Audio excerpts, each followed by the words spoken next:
Hi, welcome back to Eating the Sparrow Homestead. Today on the Homestead we are making mozzarella. So the three ingredients you're going to need is some milk. We got a little under a gallon here. We obviously used some in coffee. We're going to use some salt. We need a tablespoon of salt. So we're going to need some vinegar, and it calls for about a third cup. Since we're a little shy on our gallon of milk, we're just going to be a little shy on our vinegar. So follow along.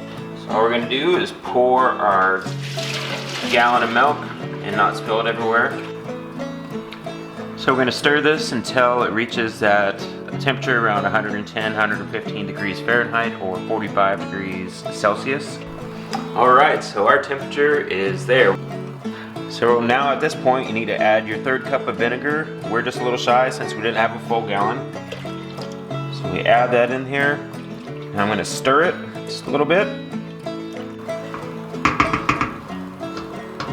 So you just incorporate it into the milk mixture. Now if you can see, and you can already see the chunks of curd.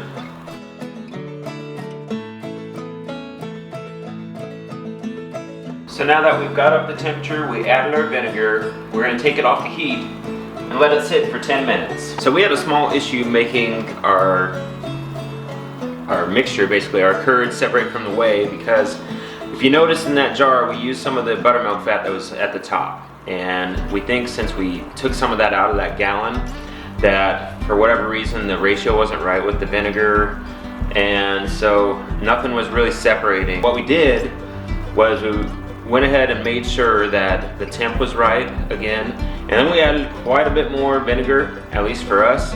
But we just kind of eyeballed it, just started pouring it in. And now it's really working. So now we're going to wait another 10 minutes and see what we come up with. So that is the clear separation that we're looking for. We should have a clearish yellow whey left and then definite curds. So it finally worked. So if you're not getting good separation and the liquid still looks like milk, just add more of your vinegar. Go ahead and get this into our strainer. So we got a tea cloth. You can use cheesecloth, a tea, and a tea towel. Just trying to get all that whey out of there.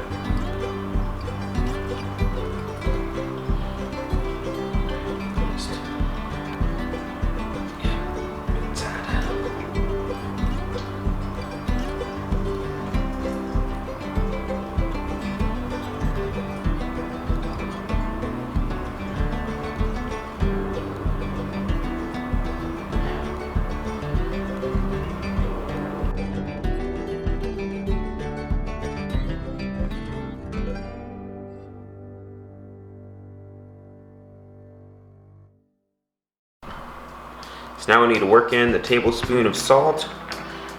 Now you can salt it as much or as little as you want to. That's total preference up to you. So now just fold it over. Oh wow, we still got a lot of moisture left in it.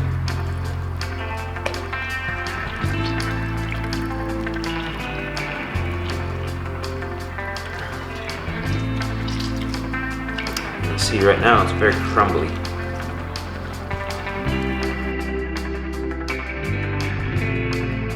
So now what we're going to do is I formed a nice little ball. So I'm going to stick it into some water that's heating up to 175 degrees. So we'll go ahead and stick this in here. And we're going to leave it there for about 30 seconds. So it's been about 30 seconds. And it's just starting to melt again. So now we need to stick that back in the strainer. Okay, so we got it out of the 170 degree water. And now I'm just squeezing it. I'm trying to squeeze some of that liquid out.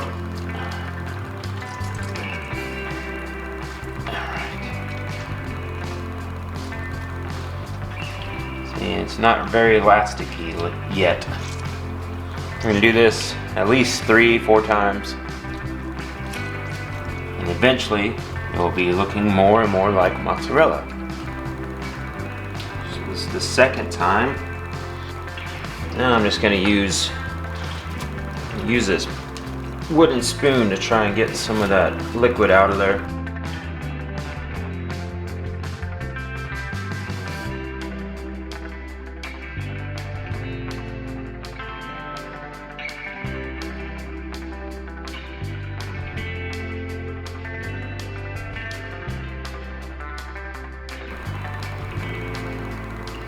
So we've worked this quite a bit of times in and out of the 170-degree water, but you can see how it's getting a lot more shiny, a lot more elasticy. It's not so broken up.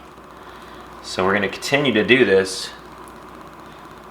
You know, just stretch it out, fold it back over. So we're going to continue to do that.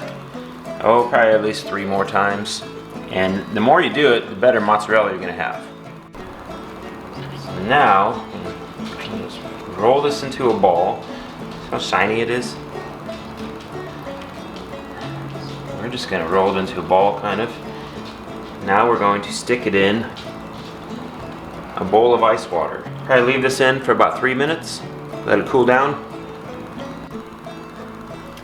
Alright, so our mozzarella is a finished product now. So what we're going to do is have a little taste test.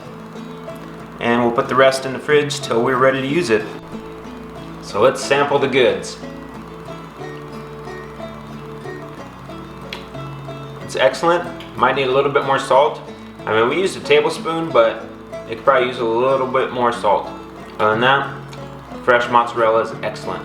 So we wanted to practice making mozzarella because eventually here we're going to breed our dairy goats and go ahead and start, you know, making mozzarella cheese made out of goat's milk. So this was a good first run for us, I guess, on making cheese.